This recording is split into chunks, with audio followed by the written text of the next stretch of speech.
Hi, this is Julie Thompson reporting from IAB's MIXX Conference during Advertising Week in New York City, 2011. This is Iain Tait, the Executive Creative Director of Interactive at Wieden+Kennedy. That is correct. Hello.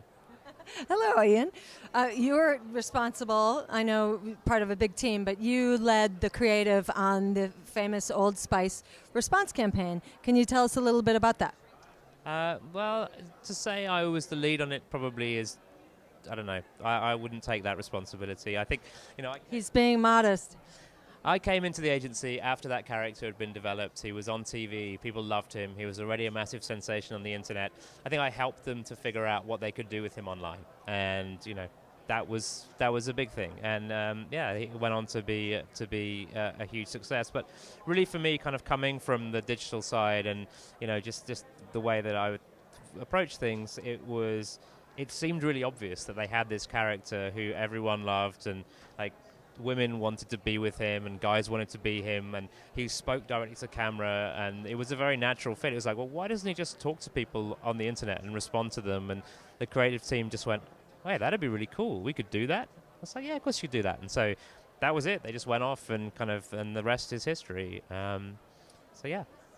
Was it a big risk on P&G's part to allow you to let the consumer dictate where the campaign was going?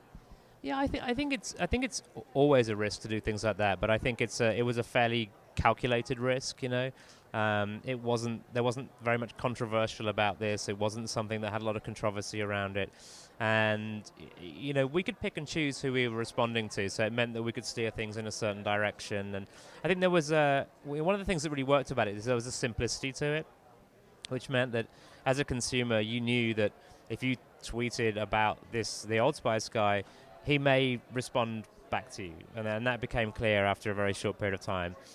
And I think it pushed people to they realized that if they were funny or interesting, he was that much more likely to respond to them. So it created this almost, completely unwritten competition from the audience to try and attract his attention. And I think the way that we seeded the videos out and the people that we picked to respond to was a huge part of the spread of it and how it really took off. And how's the new iteration going with Fabio? Well, that chapter's closed. So Fabio came and became the Old Spice guy, stole it from under Isaiah, and then they obviously had this epic battle online where Isaiah won back the title of Old Spice guy. So right now he is the Old Spice guy, but there are other Old Spice guys around. So we just have to keep your eyes peeled and see what happens next. So the theme of IAB's MIXX Conference this time, not only did they program with the Martin Agency, bringing the agency community in, but the topic of digital storytelling is so hot right now. You have said before that you love when storytelling combines with the power and connectivity of the web. Can you talk about that a little bit? Yeah, I could. I think it's. I think the real challenge, I worry that storytelling is a massively overused term, and it bundles together a lot of things. And one of the things that used to frustrate me when I was in more on the digital side was people would often talk about they'd come up with criticisms like, okay, when was the last time that a website made you cry? And to me, that's such a non-question. It's like, if a website isn't making you cry, it's not the website's fault, it's the content's fault, right? And the internet or digital channels in general, they don't have any special qualities apart from speed and the fact that they're democratically open, which are pretty important things, but there isn't anything to say that you can't do anything hugely emotional and resonant in those channels. So anytime anyone say that, it's just like you're putting the wrong stuff in those channels if you're not able to make people cry or make them laugh. And I think, I think perhaps this current obsession with digital storytelling is that people have just figured that out. That actually you can use these channels in ways to do things that are faster, more personal, but just as emotional as you can with traditional filmmaking skills or traditional writing skills. And I think we're only starting to really scratch the surface of what's possible and what we can be doing. Great. So if there was a headline from this last year in interactive advertising in general, what would it be? I don't know, to come up with one headline, I think it's tricky. I think one of the things that we talk about a lot at Wieden is how we can get brands to operate in human time rather than brand time, because brands are used to kind of honing a message and kind of being very, having everyone bought in, but the reality is that consumers don't want to interact in that time. They expect people to get back to them very fast. So I think changing and organizing the world so that it works in human interactive time rather than in kind of campaign time and brand time is a massive switch, not only for agencies but also for clients. I don't know if you saw Chris Anderson from TED speak this morning, but about how the internet isn't constrained by those 30-second and 60-second time frames, and there's this almost this infinity to play with. How does that factor in? Well, it's funny. Like there's definitely this trend towards everything getting shorter, and like you look at. There's some stat about how long teenagers watch YouTube clips for, and it's, even the varying lengths. Like, people are watching stuff at under 90 seconds, and they almost can't cope with anything longer.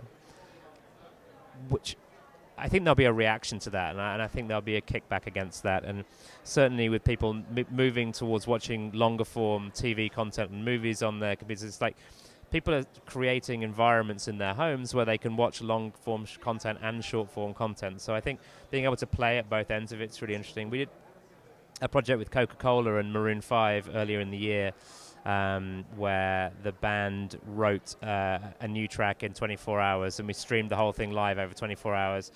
And there were moments during like the middle of the night when the band were just like repeating the same thing over and over again, and like it was in one way really dull because it was nothing happening.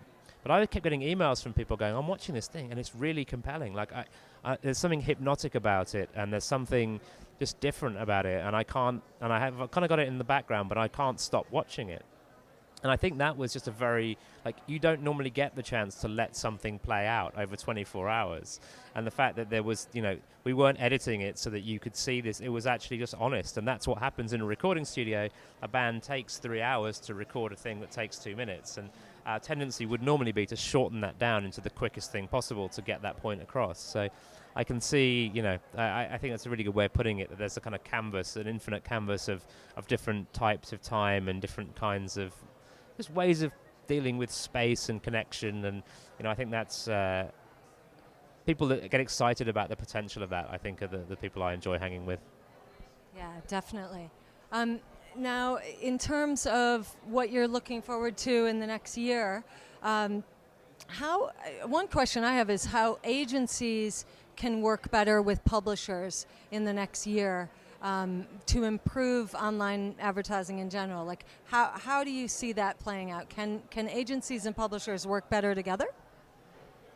Yeah, I kind of think it's essential. I think they really need to find new ways of doing that, and I think the good publishers are the ones that actually are striving to kind of figure out what those relationships are and how they can change things around. I think of course I understand why formats and things are important and why standardization is important, but I think if you look at the hungry agencies, they want to do different things, and I think the hungry publishers are equally keen to do interesting things. And I think when you look at a lot of the campaigns that people deem really successful, their strength is that they kind of create their own media, and they create their own sense of media space, and they almost create their own, I don't know, they create their own world that they exist in. And I think we need to find publishers who understand that great campaigns and great creative and great stories now can create their own places to live.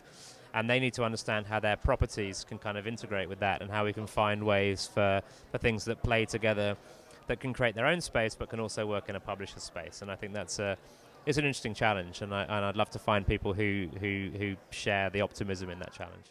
We really appreciate you being here, so thank you.